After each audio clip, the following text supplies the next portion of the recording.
All right, so here I just want to, again, do a little bit more on the counterculture of the 60s and the whole rise of the new spirituality. Some call it the New Age movement, the New Consciousness movement that came out of the counterculture of the 1960s largely, okay? It's huge. And so here, as you can see here, it begins kind of in the 1950s in terms of a lot of social activism, continues on throughout the 60s into the 70s, right? And it gives rise to a whole movement, a new consciousness, a new spirituality. And basically, all kinds of groups and trends are going to emerge during this time that are going to form a network. They're going to intersect and link with each other. And people are going to be involved in a variety of these trends in various ways and find that, really they were a part of a larger movement that was happening that was fundamentally social and cultural in nature, but also at heart also spiritual. Okay, and that's what really sets it apart. So how does it all begin? Again, I have a whole video, I go into detail. I just kind of want to make sure to tie in some of the pieces here. So it begins, with the social activism largely here with Martin Luther King and the civil rights movement in the 50s, right, to bring an end to the segregation in the Deep South, that indeed that John F. Kennedy would pass the Civil Rights Bill that would guarantee the ending of such segregation and any form of discrimination against racial minorities, and specifically here it was a big issue with respect to Black Africans, where there are different separation in terms of school, education, churches, a lack of employment, all kinds of things. Okay, I don't want to go into detail, but just that was a big thing going on. And as I mentioned, because of television being now in everybody's home, for the first time people could really see what was going on in other places that they didn't realize how bad it was. And that's what's going to really fuel the whole movement, is the attack that King got in, especially like in Birmingham, Alabama, people seeing that. So anyways, a lot of support, people supporting this whole civil rights movement. And then, of course, we get the assassination of John F. Kennedy in the fall of 1963. And then Lyndon Johnson, steps up to the plate here to become the next president. And we have the Vietnam War kicking off in 1965 that goes on for 10 years. And that's going to then fuel and kick off all kinds of protests against the Vietnam War, and that many felt was a false flag that happened, and all kinds of things, a big long story. But then also, in the midst of all of this, there's a lot more going on. We find the women's rights movement, kicking off at this time, gay rights kicking off as a movement as well, and protests around that, demanding that the homosexuality be legalized, and things going on in that area.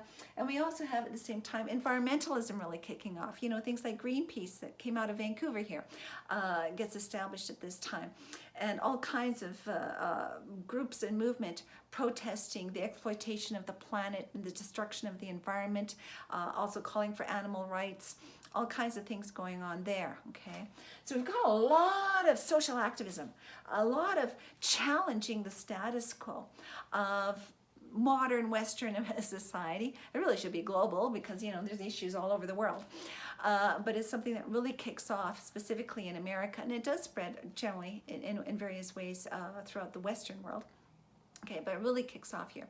People calling for social transformation, challenging the status quo, saying that we need a certain set of values to direct a society in the future, and a dissatisfaction with what was in place. Okay, so huge thing, calling for social transformation.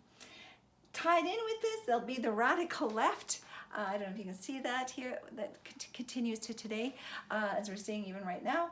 Largely Marxists, promoting kind of Marxist ideology. They might not spell it out that way, but that's really the impetus behind it. That is far more radical in wanting to bring an end to capitalism and what the West all represents, okay? And that really gets going here, and that spreads throughout campuses. And so you always then, ever since, Marxist kind of ideology had taken a stronghold in a lot of educational institutions, higher educational institutions. Okay, this really kicks off here. Well then, we also have happening, is in the 60s is the exploration of altered states of consciousness. Huge, huge, huge, huge, huge thing. People don't realize how important this is. And that was all largely through the discovery and promotion of LSD, where Timothy Leary took a big role in this. And again, I go into detail in my other slides on that. But this is huge, where through the experience of an altered state of consciousness by taking some kind of substance, all right, a hallucinogen, an entheogen, some kind of a plant substance, LSD, what have you, it really gave people a different experience of reality, and with a different experience of the self and the world around them. That then led to an openness of different way of thinking, different beliefs and ideas, and that has a huge impact. And as I talk about that in the other video, so I'm not going to repeat myself. But then at the same time, we have an influx of a lot of spiritual teachers coming from the East at this time because of a change in immigration policy in the United States, right? So you get a lot of gurus coming over here and advocating more Eastern philosophy, mystical teachings, and people were just really getting into it. They would take go on an acid trip. It would blow their mind. They would experience the boundaries between the self and the world around them dissipating. They would have an experience of a sense of awe and depth in reality, as though, yes, indeed, God is everywhere in everything, kind of a thing. And that time stands still. You're in the eternal now, and all kinds of things happen, right? That just opens up their mind, and then they'll hear teachings about this or read a book about it, and kaboom, it clicks, it fits. Whereas for people who haven't had any kind of experience along those, would find it very strange. They wouldn't be able to relate to some of these teachings, that all is one, all is God, to put it simplistically, right? So that kind of kicks off in a huge, huge way with the whole 60s scene, and the whole idea of make love, not war, peace, and the flower children, passing on flowers, because again, in the psychedelic trip, there's intensity of colors and vibrancy of colors, and so attracts a colorful life and colorful clothing, and flowers embody that kind of color, and so you have this sort of thing going on, and with it is an opening of wanting to explore more deeply spiritual realities and spiritual experiences. And can you indeed astral travel, have your soul leave your body? Is there reincarnation? Can I discover my past reincarnated lives? And the whole talk about, karma and a lot of Eastern ideas become more and more prevalent and really become quite widespread and almost the norm after that. Can I develop my psychic abilities? The use of divination, seeing into the future and being able to read energies around people and all kinds of things. People really wanting to explore this stuff. Whereas before, it was very much in the basement. It wasn't really all that out in the public. It would be hard to find bookstores that would have books like this. But now there's such a hunger and thirst for spiritual kind of knowledge that's outside of the status quo, that's beyond just traditional religion of going to church on Sundays, but wanting to discover, spiritual realities and having spiritual experiences and what is the soul and how does that all work.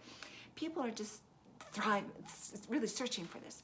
So this really kicks off, and you have all that happening, all right, this searching.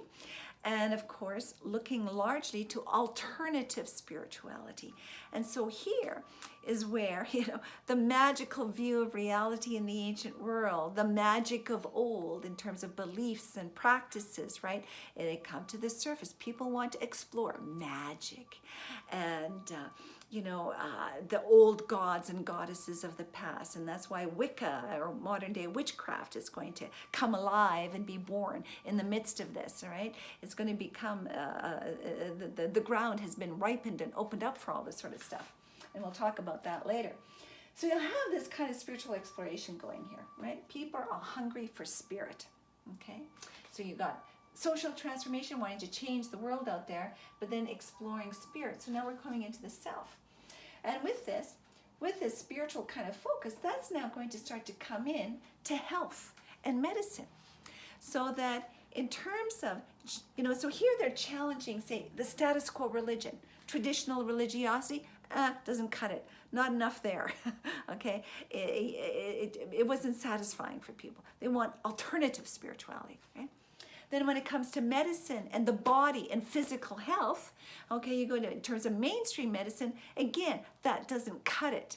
Okay, status quo health, status quo medicine, the mainstream is felt to be inadequate because it only treats the human being as a material entity, as a matter of biochemical malfunction, and maybe some surgery and drugs will fix you all up, end of story. And here there's like, no, there's more to the human being than just that. We are also spiritual beings, and for us to be healthy, we need to treat the whole person, body, mind, and spirit. And so we get this whole holistic health kind of approach and emphasis, all right, really kicking off. And so with holistic health is also then tied in that we need to bring in and go back to older, more natural forms of healing, of herbalism, natural remedies, homeopathy, Chinese traditional medicine, Ayurvedic medicine from India, right? These alternative healing traditions that are very ancient, that modern medicine has just, dismissed, they get brought back into the picture here and are very much embraced in the alternative healing tradition here of holistic health. So this really gets kicking off here. So again, key thing, challenging mainstream medicine and the view of the self as just a material entity. They're bringing in the spiritual into that, okay? Then we have the human potential movement. And that's dealing with psychology, saying that in terms of mainstream, again, this is an attempt to go to challenge mainstream psychology, where, again, you're just a material entity. You are a product of your genes and your environment, like in behavior psychology. And psychologists wanting to expand the model of the self, the model worked with in psychology, to include and allow for something more spiritual. And that's where we get Abraham Maslow and others with the development of humanistic psychology, and then even going beyond that to transpersonal psychology, the interest in people like Carl Jung and Joseph Campbell, going into depth psychology and the idea of a collective unconscious that is the source of a lot of world mythology and shows up in the history of religion, all that sort of stuff starts coming up here. And so the point I want to make, and hopefully you can kind of see me here, all right, is that through all of these things, and this all happening throughout the 50s into the 70s, all these movements and trends, all right, we see that there's a challenge of status quo society with the status quo kind of political establishment, all right, the government, the establishment, all right, with not truly giving equal rights and treating with equal value all human beings, no matter what their race or gender or sexual orientation, but then also political orientation in terms of those evil communists over there that we have to go and fight in Vietnam. But that here they want to emphasize all people are equal and are deserving of respect and should be valued, okay? It's a key thing. Why? Because, well, the idea that really we should see ourselves as, I could babble on about this, but we're planetary citizens, right? We shouldn't be going at war with other people. We should allow and give equal rights and respect to all living beings, even animals, all right? And the whole planet is a living being because it's all divine is sort of the key idea they bring in here. Since all is divine, all needs to be revered and respected as such, okay? So they want to bring in a spiritual perspective into society, to bring in the value that all is sacred, to resacralize life, right? And with that sense that all is to be treated with respect and value, and therefore there's, quote, equal rights, so to speak, okay? So you get this kind of quest of social transformation, but challenging mainstream social values and institutions, right? In terms of how they're set up. Well then, in terms of the self, all right, that yes, there's something spiritual.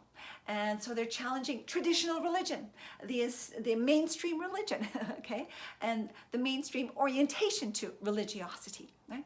That's being challenged to its core, where we get a lot brought in here that to revisit what does it mean to be spiritual? How does that all show up? How do we engage that? Is it just a matter of, going to church on Sundays, sitting down in a pew, listening to a sermon, standing up, singing a little hymn, ta-da, and that's it? Or is there something more to spiritual experience and spirituality, right? That's kind of a huge thing that goes on here.